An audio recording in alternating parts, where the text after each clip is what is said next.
Hey guys, it's Alex here. Today I'm showing you my LCD bike speedometer working today.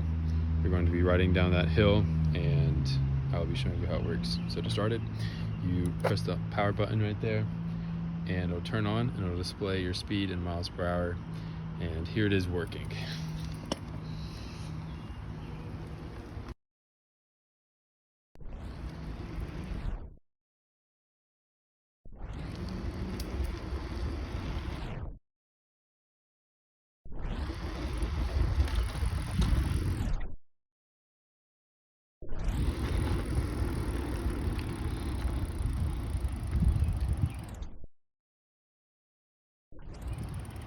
And then you come to a stop and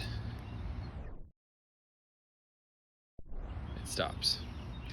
Hope you guys enjoyed seeing it working.